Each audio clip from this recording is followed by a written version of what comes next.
I am so excited to chat with my next guest. We go way back and so glad to see him part of the Unified team. It is Rob Veevers, the newest matchmaker for Unified, here on the program. Rob, how are you? I'm doing very well, James. Thanks for having me. How are you? I'm doing awesome. It's been a bit since you and I have spoken. Tell me how this all came together with you linking up with Unified. Well, it was, I don't want to say a long time coming, but um, Sonny been bugging me a little bit as 2022's kind of gone on. He and I have had a great relationship for many years, and we'd bounce ideas off each other, and he'd get stuck with a fight and ask me if I had any ideas, that sort of thing, and it kind of snowballed. And um, we talked about it earlier in the year. Said, now the time wasn't right, and then I guess you could say the time was right. We found out obviously publicly maybe a week or two ago. When did you actually, make the agreement? Was it around then or was it before that? Because I know sometimes you got to iron out all the details, right? Yeah, there was a lot of stuff going on in the background that we had to sort of sort out before anything could be really made official. Um, but not too much prior to the announcement, you could Yeah. say.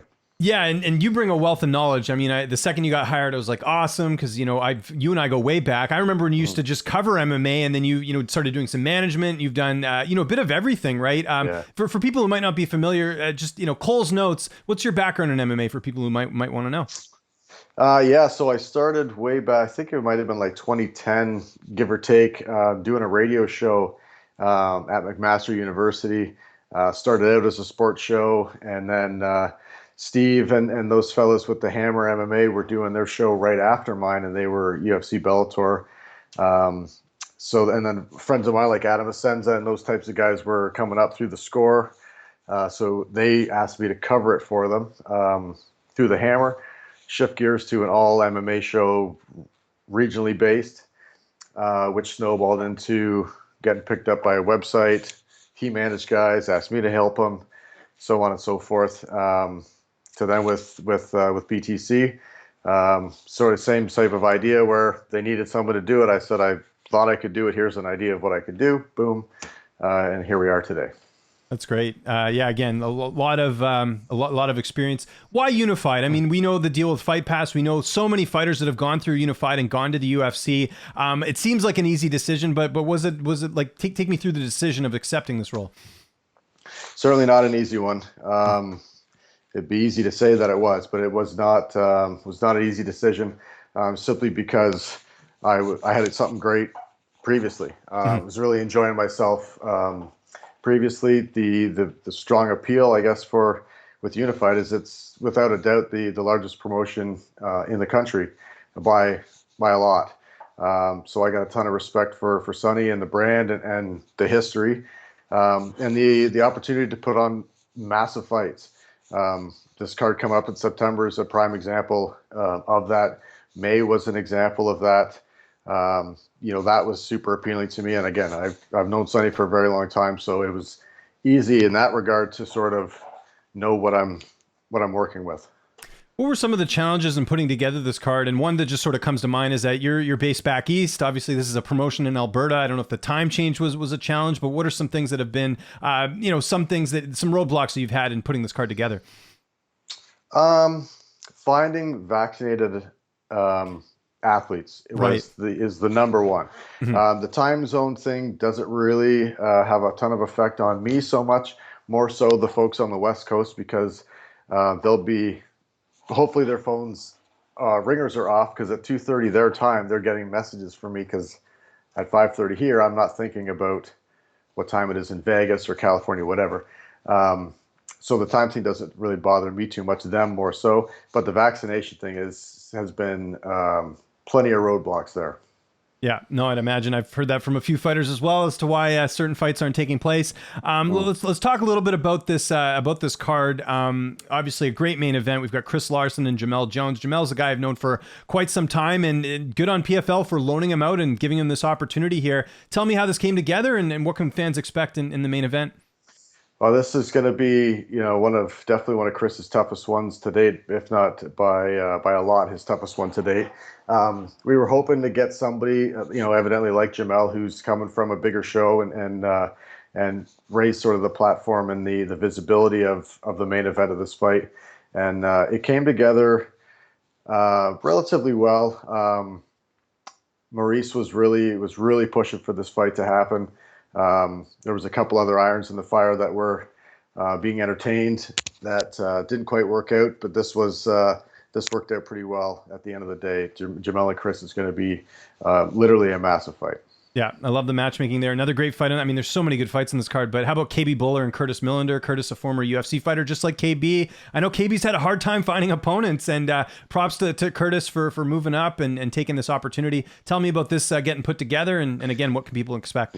Yeah, this one was, I think, if I'm not mistaken, Curtis fought with XMMA at 85. Yeah. And I was looking at guys for KB, of course, and I came across his name, and I thought, oh, no, he's a welterweight. That's not going to work out.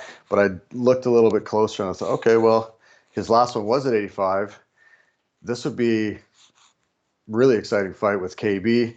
Let me give Lance a shout and see what Curtis's availability is. And both guys were both pumped right out of the gate. Easily came together, and both guys were super pumped to get it done.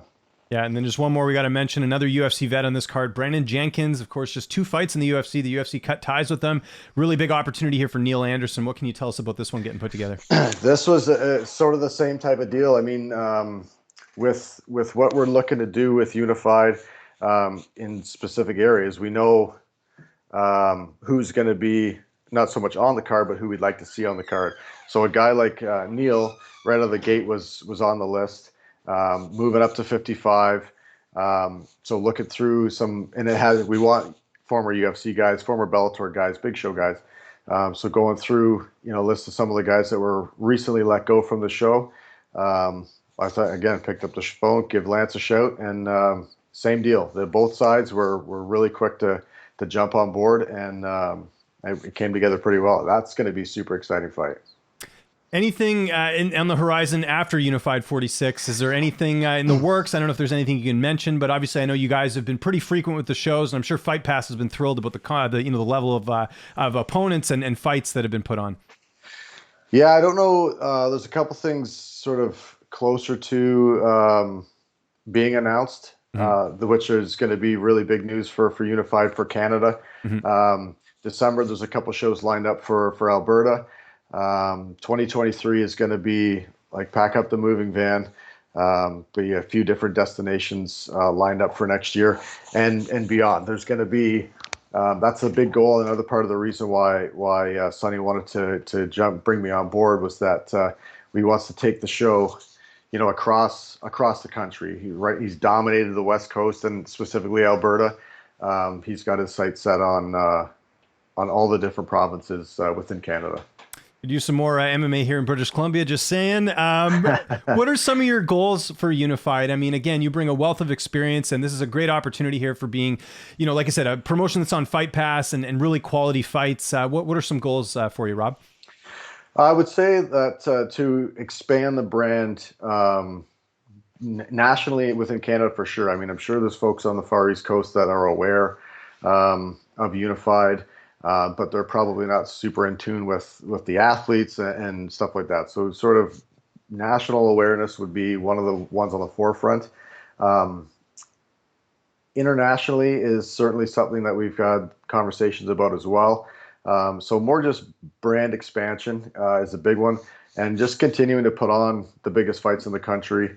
But again, by a lot. Like there's just continue to put on the absolute best fights in the country and promote the athletes from Canada to the bigger shows, whether it be Bellator, PFL, or the UFC. There's a ton of opportunities for guys up here to go over there too. So these are these are the goals of Unified that I'm going to adopt, but also the brand expansion is one of the key ones for sure. Rob, great catching up with you, man. I'm looking forward to doing it again as these cards continue on. And again, congratulations for coming aboard on Unified. If there's anything you want to promote before we get out of here, I'll give you the last word. Thank you, James, and it's great catching up with you as well. Hopefully we can get connected at one of these upcoming shows this year for sure. Yeah. September 23rd, Fight Pass is going to be the absolute biggest show that Canada has seen in a very long time. So please tune into that for sure. I think there may be like 5 tickets left if it's not already sold out altogether at the River Cree. So encourage folks locally to check that out. YouTube for the prelims and Fight Pass for the main card. September 23rd, Unified 45. 46? 46. There's so many of them, I can't keep track. I know. That's exactly. It's great.